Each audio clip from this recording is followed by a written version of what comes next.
भगवान श्री कृष्ण कहते हैं, आज के समय में सभी इंसान को चिंता सता रहा है।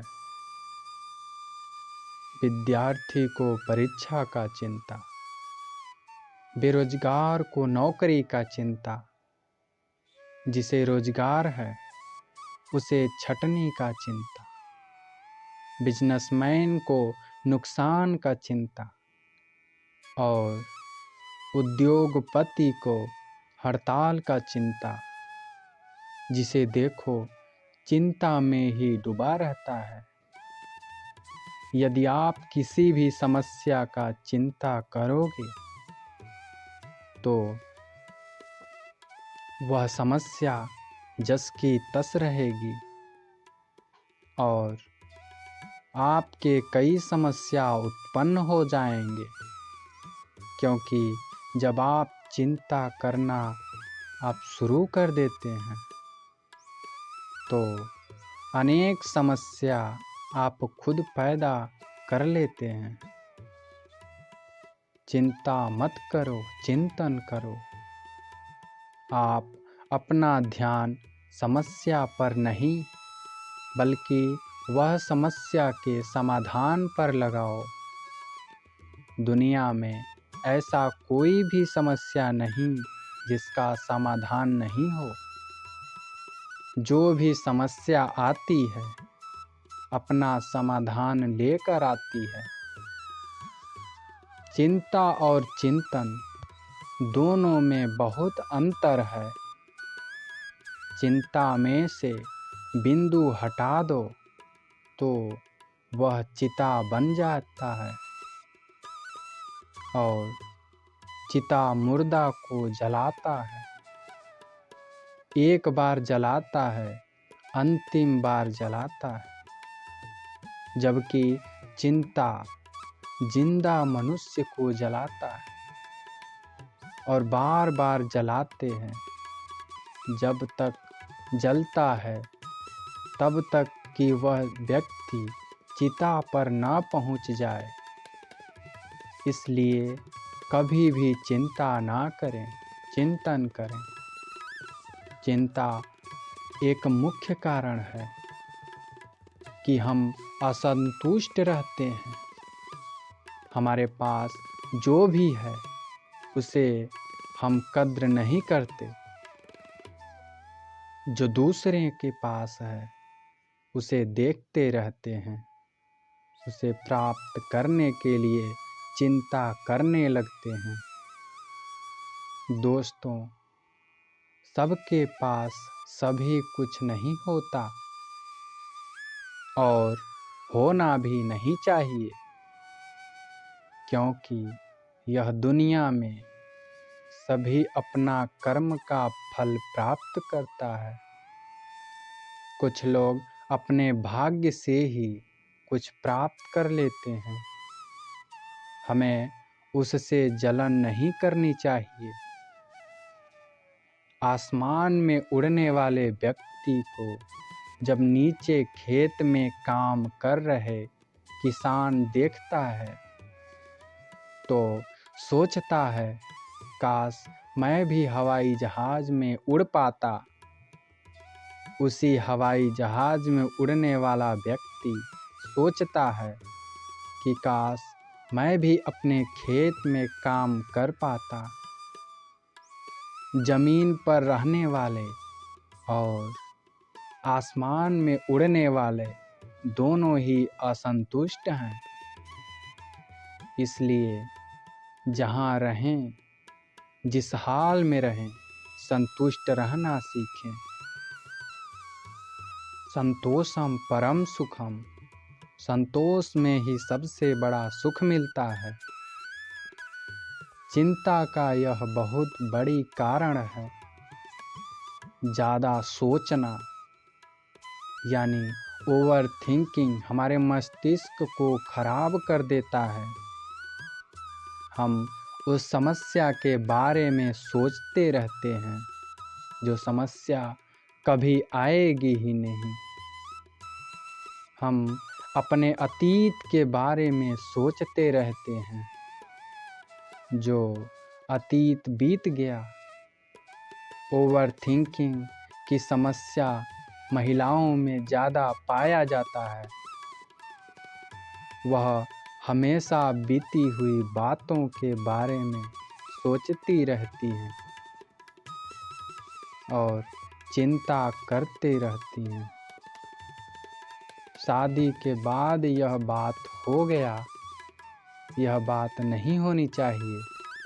ससुराल में ऐसा हो गया, ऐसा नहीं होना चाहिए, इत्यादि इसलिए कहा गया है। जो बीत गया सो बीत गया, रात गई बात गई। कभी भी बीती हुई बातों के बारे में चिंता नहीं करनी चाहिए, क्योंकि वह कभी वापस नहीं आता। ओवर थिंकिंग करने से सिर्फ अपने मस्तिष्क को फालतू काम में उलझाए रखना होता है। इससे दूर रहें। चिंता का एक मुख्य कारण है अपने भविष्य के बारे में सोचना। हम अक्सर कहते हैं कि भविष्य किसने देखा है, लेकिन बार बार हम भविष्य की चिंता करते रहते हैं। चाहे विद्यार्थी हो या फिर नौकरी करने वाला, अधिकारी, व्यापारी हो या उद्योगपति, सभी को भविष्य की चिंता करते रहते हैं। भविष्य अनिश्चित होता है और अनिश्चित के बारे में क्या चिंता करना। कई बार हम डर के मारे मर जाते हैं, क्योंकि समस्या हमें उतना ही मारता जितना हमें उसका डर मार देता है।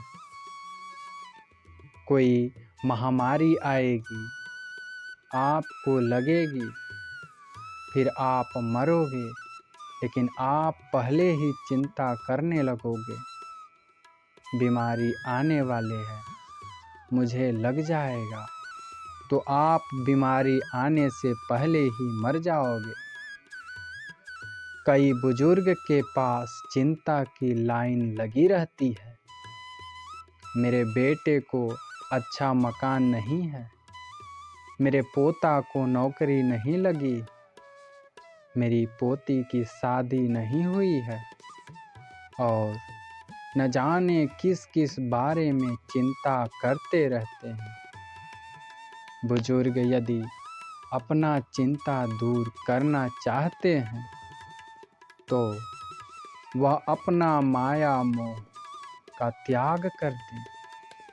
अब अंतिम समय में वह चाह कर भी कुछ नहीं कर सकते। न पोता को नौकरी दिलवा सकते हैं और न बेटा को घर बनवा सकते हैं। फिर चिंता किस बात की, जब हम अपने सारी उम्र में बच्चे या अपने परिवार के लिए जो कर पाए उससे हम संतुष्ट नहीं हैं। तो अब हम उसके लिए क्या कर सकते हैं? हमारे करने से उसे कितना काम आएगा? यदि बच्चे समझदार हैं तो वह खुद अच्छा से अच्छा कर लेंगे। यदि वह नासमझ है तो हम कितना भी उसे कर देंगे, वह उसे नहीं संभाल पाएगा। इसलिए माया मोह का त्याग करके रामायण पाठ करें, गीता पुस्तक पढ़ें, भजन कीर्तन में अपना मन लगाएं। यदि आपका इन कामों में मन नहीं लगता तो किसी एनजीओ में जाकर सेवा करें, गरीबों का दुख बांटने का प्रयास करें। जितना ज़्यादा बोलोगे उतना ही चिंता करोगे, क्योंकि सभी समस्या का जड़ ज़्यादा बोलना है। आजकल आप देखते होंगे किसी फिल्म स्टार या किसी नेता ने किसी के बारे में कुछ गलत बोल दिया, जिसके विरुद्ध बोला उसने कोर्ट में मानहानि का दावा कर दिया। बोलने वाला चिंता में आ गया, इसलिए जितना हो सके कम बोलना चाहिए। जहां आवश्यक हो और जितना आवश्यक हो उतना ही बोलें। आज के समय में किसी से बहस करने का प्रयास न करें, क्योंकि यदि आप बहस में जीत भी जाओगे तो अगले वाले से आपका मनमुटाव यानी दुश्मनी हो जाए, जो आपकी चिंता का कारण बन सकता है। आप कभी किसी जैन आश्रम में जाकर देखें, सभी जैन धर्मावलंबी मुंह पर एक सफ़ेद पट्टी बांध रखते हैं। जैन मुनि द्वारा कहा गया है कि दुनिया में जितने भी चिंता, लड़ाई झगड़ा का जड़ है वह हमारी जीभ पर है। हम अपने जीभ को अपने बस में कर लें और कम बोलें तो आधी से ज़्यादा समस्या दुनिया से ख़त्म हो जाएगा। कम बोलने से फ़ायदा काफ़ी है, इसलिए हमेशा कम बोलना चाहिए। दोस्तों, अगर वीडियो पसंद आया हो तो कृपया लाइक सब्सक्राइब करें और साथ ही बेल आइकन को भी दबा दें, जिससे हमारी वीडियो का नोटिफिकेशन सबसे